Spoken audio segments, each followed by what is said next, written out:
Right, it's that time of the week once again. We are back with another episode of Jujutsu Kaisen Season 3, The Culling Game Part 1.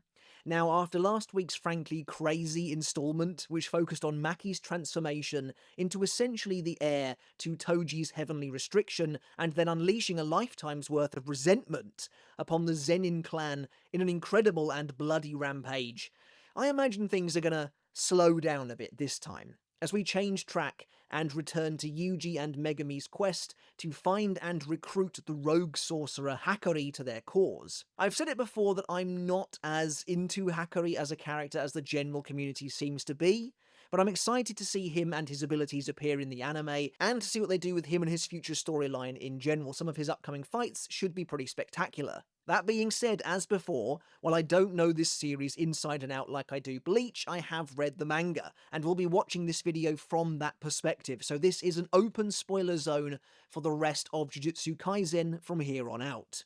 And of course, make sure to let me know your thoughts on the latest episode down in the comments. If you enjoyed the video today, and you want to see more just like it, consider supporting the channel by hitting subscribe. Right, without further ado, let's begin episode 52 of Jujutsu Kaisen, titled Passion, which again makes a lot of sense. Is this episode going to run hot, or is it going to run cold? Let's find out. Okay, we're diving right into things straight off the bat. More Panda backstory. I've said it before that Panda's backstory is maybe one of the saddest things I've ever seen in a manga. A lot of that came down to how just downright cute child Panda looked. But it's a cool story nonetheless, and this one is more focused on his father, his creator, Principal Yaga of the Tokyo Jujutsu High. Oh, there's Panda again.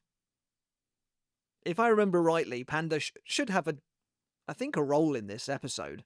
So this was always, again, kind of weird to me, and this goes back to the issue that was at the kind of center of some of the events of last week, in that so much of the Jujutsu Kaisen world feels very lean. I know that everyone is kind of operating the moment Gojo is imprisoned and can't really do anything about it anymore, so that's why these guys are now making a move. Look at Takeru. I do love these little guys. I love his tie. But again, going back to what I was getting at, Principal Yaga, again, just feels like a textbook example of an interesting character who just could have been more thoroughly explored, I think. Instead, his story comes to what feels like a fairly abrupt ending. It's like some Studio Ghibli stuff. There's Panda. Hello, Kisuke. I forgot that Kusakabe is voiced by Kisuke. He has such a distinctive voice. Kusakabe, cool character. I kind of forgot about Kusakabe's relationship with Yaga in this sense. I like how we keep seeing what I'm assuming is supposed to be a visualization of the three cores that are, for lack of a better word, a core part of what makes up a cursed corpse. A key part, I guess I could say. Yes, this is kind of creepy in a sense. It's emotional, but it is kind of creepy. Like, this lady obviously sees her son in Takeru, even though it's not really at all. And this is why, again, Yaga is an interesting character. Fully autonomous cursed corpses. So he was able to create a cursed corpse that could live and operate and channel cursed energy entirely of its own accord. It was no longer connected to its sorcerer, essentially. I think that's right. Again, I'm rusty, but this is what I mean. So Principal Yaga doesn't live for much longer. Yeah, see, and I kind of like it. There's like a power vacuum the moment Gojo goes away. Some of the more slimy, sneaky elements of Jujutsu society kind of come out of the woodwork to make their move. They're very opportunistic in that sense, which I do like, and it feels very realistic. But it does just mean that we don't get to see a huge amount from some of these characters. Also, Gaku Ganjai, of course, coming in. I love that his shirt says Hard Rock Experience. So, yeah, Yaga, this is it now. I think for his character, I think he's just dead. Or he's dying in this moment, taken out off screen. But that's exactly the same as what happens in the manga, if I remember rightly. Oh yeah, so yeah, it was a reference to the cause, yeah. It definitely feels like we're really kind of diving into it with this episode, to be honest, right from the off. Even though Gaku Ganji is the one who's taken him down, I like that he didn't want to I like that he clearly feels some kind of remorse. He's like, you could have just told me. And also that he expects Panda to fight him here. Yeah, and then Panda just doesn't. It's a nice moment. It's a good character moment as well. Oh, this is the pandas. Yeah, even pandas cry. Yeah, I mean, that's a sad. It's an emotional moment. It's an emotional moment. Tonally, it feels kind of weird. And like, again, Yaga's just, that's it. That's just it for his character, which is funny. Presumably, yeah, so this is Tengen again, kind of telling them where to find Hakari. The idea that Hakari cares so little that he's, blatantly, these cursed technique users are fighting in front of non-sorcerers and basically threatening the entire secrecy of their world is quite an interesting concept. That was like an unreasonably good animation for lifting up the car park barrier. The first rule is you do not talk about the Fight Club. I actually think, and again, I'm no expert, but I think Hakari himself is a reference to Fight Club. And I'm saying this as someone who's never seen Fight Club before. I know, I do need... it's one of those movies that I need to kind of get around to at some point. But yeah, I think the character is kind of... Or at least the kind of gambling side of the character. That's quite good. Time to zip the lips. It's just he's figuring out on the fly that what they're supposed to say, basically. This is a very weird, pedantic thing to pick up on, but it kind of feels like the walking looks a bit weird in this episode. Like, they're walking like... There it looks okay, but a moment ago it's like they're almost walking in like slow motion. Yeah, so that's what I mean. They're like walking in slow motion. It's nice to see Yuji and Megumi, getting some kind of time together again to just talk things over, go through a plan together. It's pretty cool. There's a lot of walking. I definitely sympathize with teams during long expositional sequences like that. They got to try and make them look interesting. So that's why you get random cool little shots like him tapping the barrier between lanes. That's cool. See, that guy looks like he's walking weirdly as well. There's a lot of strange walking going on this week. Oh yeah, so this is the underground fighting ring. It's a pretty cool arena. I like. It's quite creative. It's setting it in this multi-story car park like this. It's good for the amount of It's a good way of showcasing the different tiers, the levels where the spectators are standing. Is quite clever. Panda. Oh yeah, of course. John Bobby. That's a good name. That's definitely not a real name. This announcer's really giving it his all. Dangerous Fireball Kid. I wonder where they kind of got that from. The announcer may very well be the best character in this episode so far. Here he is. Oh, and Kirara, yeah, of course. Oh yeah, isn't Hakari voiced by Zoro, I think? It's cool to finally see these characters. The cast of this kind of Culling Game section of the story is starting to be fleshed out. Oh yeah, their fake little fight they have, and then Panda's like acting that he's being seriously injured. Yeah, this is good.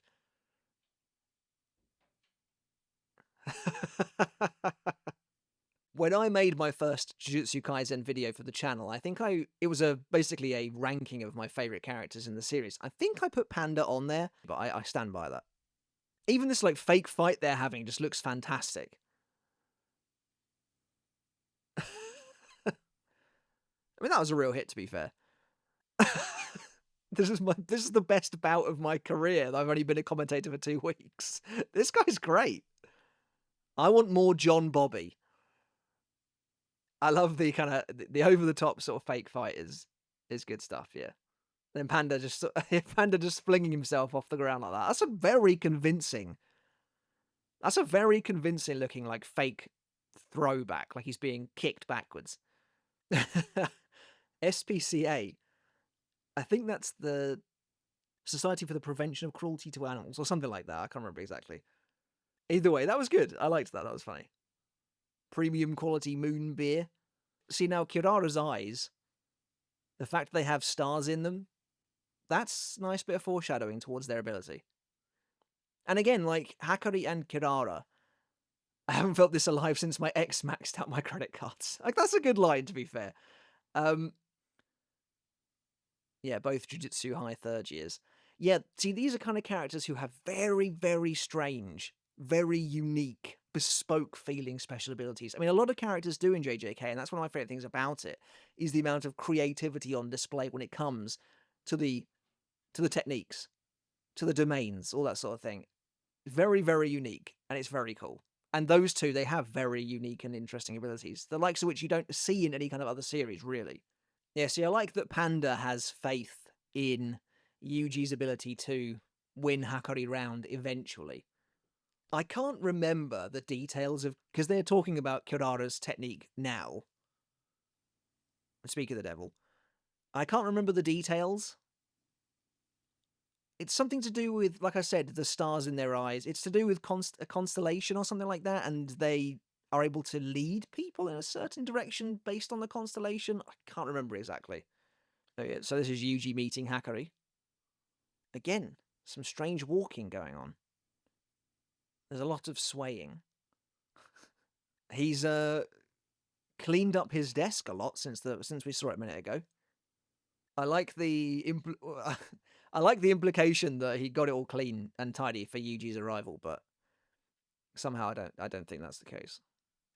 This is really strange. I can't tell if this is like weirdly impressive. Like, we're just seeing the same shot. The camera angle hasn't moved. The scene hasn't changed. They're just having like a normal conversation. And I kind of like how they're moving every now and then like a normal person would. It feels fluid. It looks kind of impressive to me, but the fact they haven't changed angle, see, like Hakari moving his leg like that and then sitting forward, that's pretty cool, I think, but it's interesting to just see their conversation play out like this. No changes, no close-up on their face. I feel like you do get that in the manga, if I remember rightly. Well, I mean, obviously you can't just... It wouldn't make sense for the manga to just stick on this one image. You do get a good, thorough introduction to Hakari's character in this sequence. They're still talking in this same shot.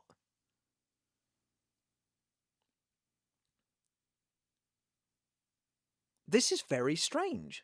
It's kind of cool. It feels quite novel. Want to get high on my passion. Now the phone's ringing. I like the way they kind of both look at it. This feels very unique. Oh, yes. I think the phone call it gives away the fact that something's up, right? If I remember rightly. I like that he just leaves it ringing and it's like an escalating tension in the background. Again, we're still on this same angle.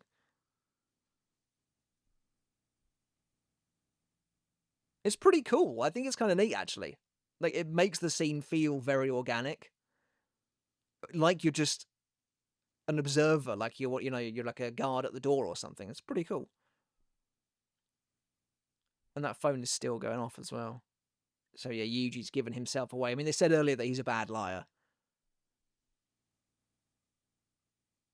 Oh, see, now that's cool. This is pretty cool. Like, it's flowing. It feels very natural. They've knocked the bottle over on the table. He tried to use his technique on him. What a strange ending. That was a thoroughly strange ending to the episode, to be completely honest. I think it was pretty cool, but I wasn't expecting to just sit on that same shot for, like, the last 5 minutes at least. The only time we got a good look at Hakari's face was right at the end. Okay. I mean, yeah, that was cool. It's cool to see them trying unique things with the framing and stuff like that. It's kind of funny, actually, because literally earlier in the video I was saying, when you get these big character monologues, these big moments of exposition, they have to try and make it look interesting. That's why you get random different shots of different things like that. And then they did the total opposite there. They just said, watch the scene play out. The characters are going to move organically. It's going to flow pretty well. And that was especially noticeable at the end there when he threw the glass at him. Then he went over the table, picked him up, pushed him towards the camera. That was all pretty cool, actually. I think that was pretty interesting. But anyway, that was the episode.